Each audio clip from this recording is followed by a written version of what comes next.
할렐루야. 9월 25일 목요일 새벽 기도를 시작하겠습니다. 사도신경으로 우리의 신앙을 고백합니다. 나는 전능하신 아버지 하나님 천지의 창조주를 믿습니다. 나는 그의 유일하신 아들 우리 주 예수 그리스도를 믿습니다.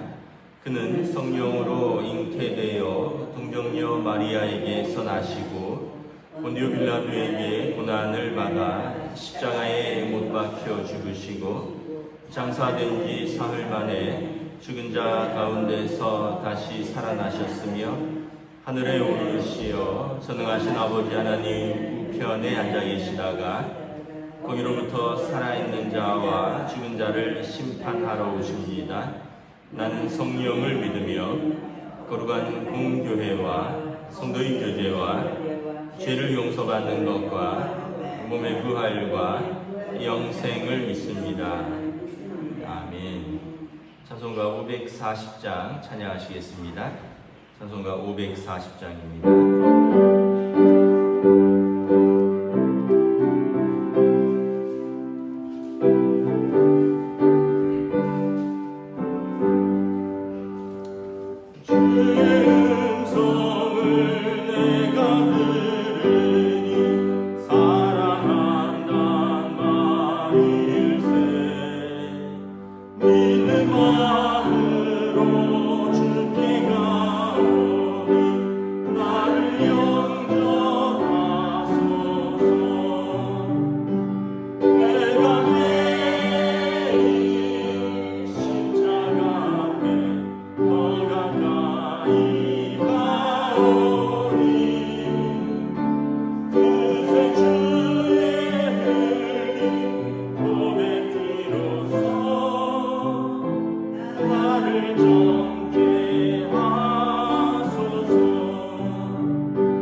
오늘 우리 주신 하나님 말씀은 신약성경 로마서 9장 25절에서 마지막 절까지 말씀입니다. 로마서 9장 25절에서 마지막 절까지 말씀입니다. 다 찾으신 줄 알고 저 여러분들이 한 절씩 교도하도록 하겠습니다. 호세아의 그래도 이르기를 내가 내 백성 아닌 자를 내 백성이라 사랑하지 아니한 자를 사랑한 자라 부르리라. 너희는 내 백성이 아니라 한 그곳에서 그들이 살아계신 하나님의 아들이라 일컬음을 받으리라 함과 같으니라. 또 이사야가 이스라엘에 관하여 외치되 이스라엘 자손들의 수가 비록 바다의 모래 같을지라도 남은 자만 구원을 받으리니 주께서 땅 위에서 그 말씀을 이루고 속히 시행하시리라 말하셨느니라. 또한 이사야가 미리 말한 바 만일 만군의 주께서 우리에게 씨를 남겨두지 아니하셨더라면 우리가 소돔과 같이 되고 고모라와 같았으리라 함과 같으니라. 그런데 우리가 무슨 말을 하리요? 의를 따르지 아니한 이방인들이 의를 얻었으니 곧 믿음에서 난 의요. 의의 법을 따라간 이스라엘은 율법에 이르지 못하였으니 어찌 그러하냐? 이는 그들이 믿음을 의지하지 않고 행위를 의지함이라. 부딪힐 돌에 부딪혔느니라. 함께 읽습니다. 기록된 바 보라 내가 걸림돌과 거치는 바위를 시온에 두노니 그를 믿는 자는 당하지 아니하리라 함과 같으니라. 아멘. 네, 할렐루야. 네, 오늘 새날 주셨습니다. 주님께서 은혜와 평강으로 함께하여 주시기를 축복합니다. 계속해서 지금 9장은 이방인의 구원에 대해서 말씀하고 있습니다. 유대인들이 하나님이 그들에게 먼저 부르셨지만 그들이 응답하지 않았다. 그러면서 그들은 아브라함의 자손이라는 그 할례 받은 표시와 율법을 받았다는 이러한 자부심이 있었지만 정작 율법을 지키지는 못했다라는 거죠. 그래서 이제 하나님의 자비하심과 인자하심이 이방인에게 넘어갔는데 그걸 가지고 유대인들이 함부로 하나님이 불의하시느냐 할 수 없다라는 거죠. 왜냐하면 그건 토기장의 주권이라고 했죠.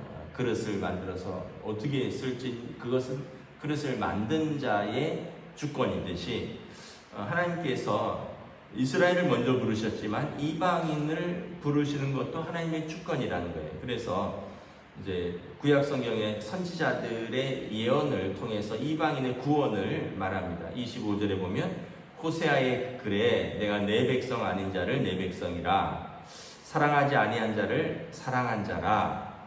그 호세아의 그 자녀들이죠.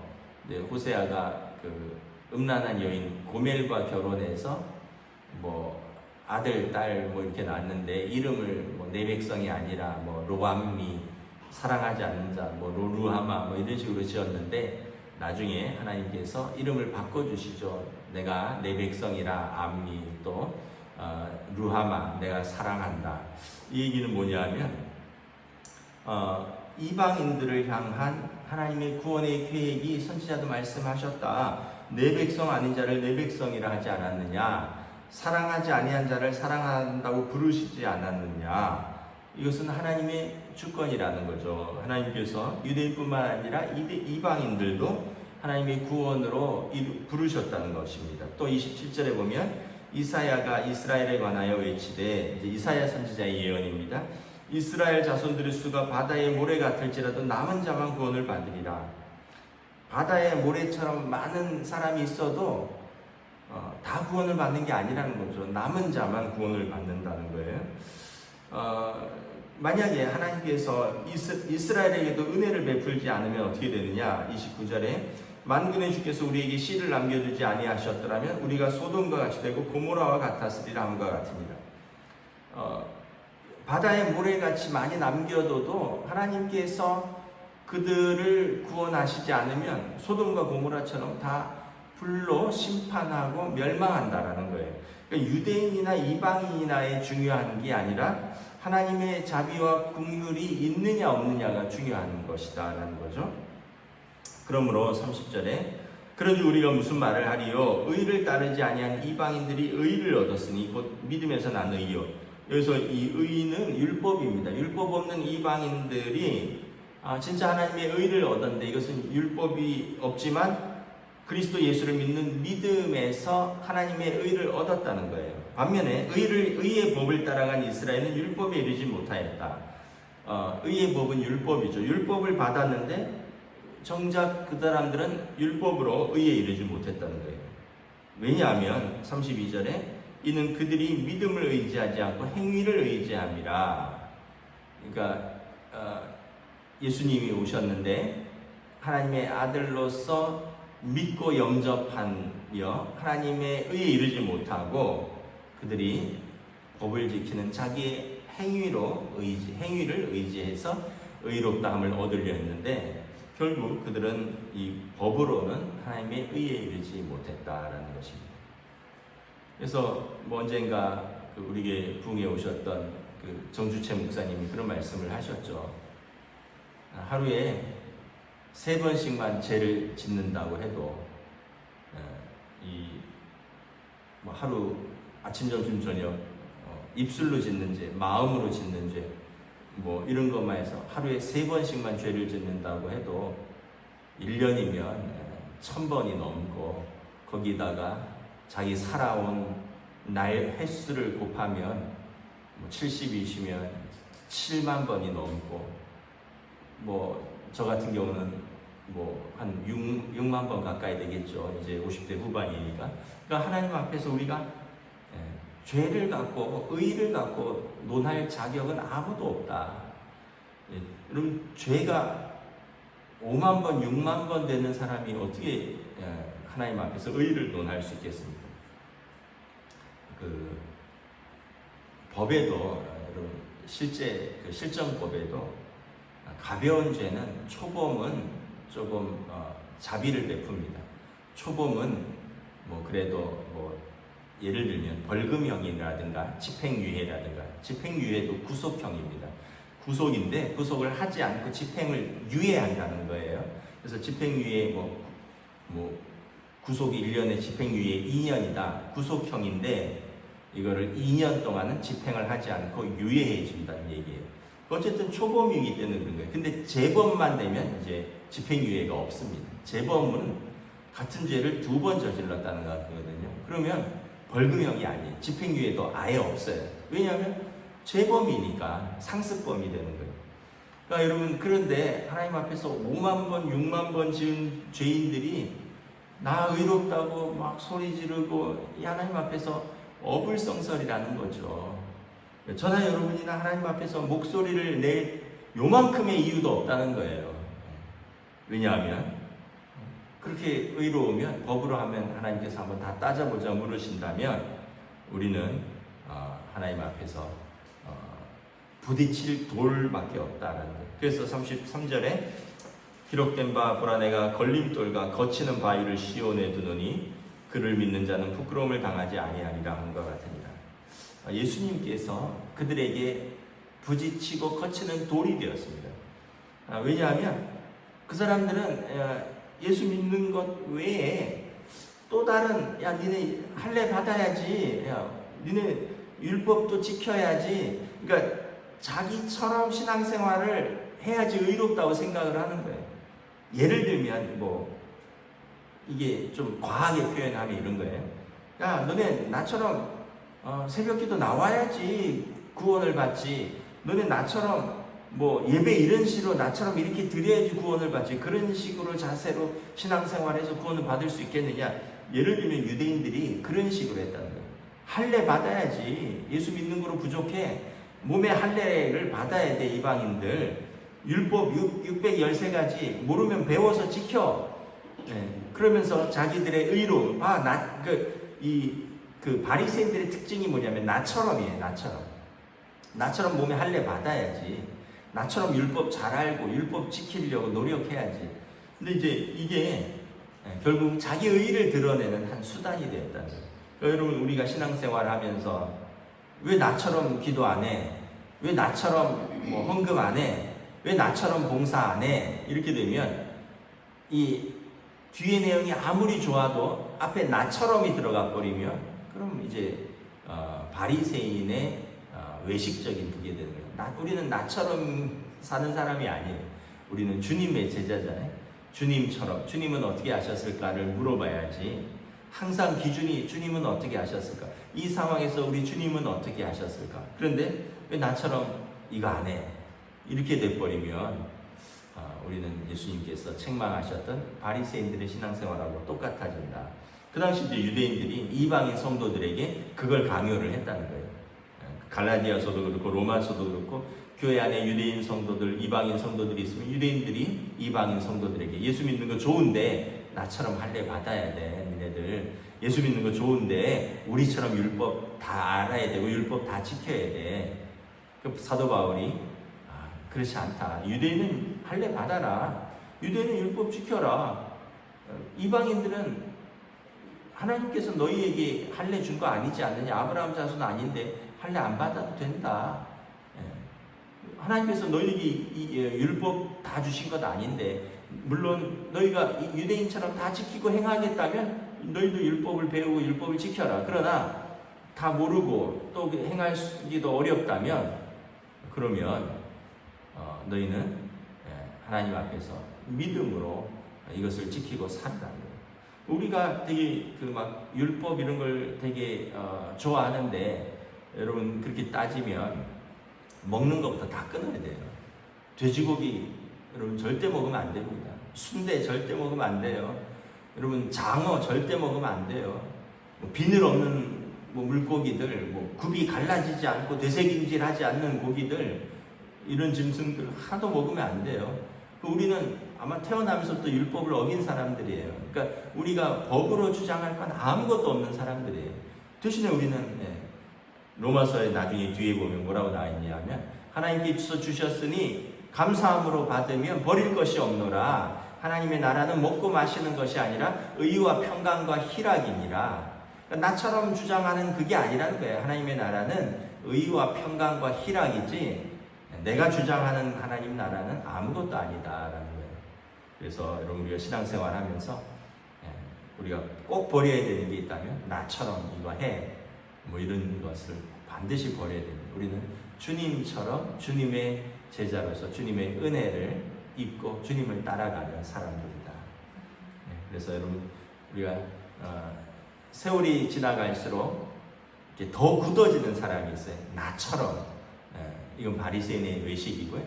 반대로 세월이 지나가면서 더 주님의 제자로서 우리가 살아가는 사람들이 있는 거죠. 주님은 어떻게 하셨을까를 생각하는, 이 상황에서 우리 주님은 어떻게 하셨을까? 요거 하나만 우리가 계속 물어보시면 돼요. 기도하겠습니다. 하나님 은혜를 감사합니다. 오늘 참으로 로마 교회 안에 유대인 성도들과 이방인 성도들의 어떤 문제들, 또 갈등들, 그들이 예수 그리스도를 믿는 믿음 외에 우리처럼 할례를 받아야 되고 우리처럼 율법을 지켜야 된다라고 말을 하지만, 그것은 그들의 고집이요 또 그들의 주장이라고 말씀합니다. 너희들이 율법을 받았으나 과연 그 율법을 다 지켰느냐?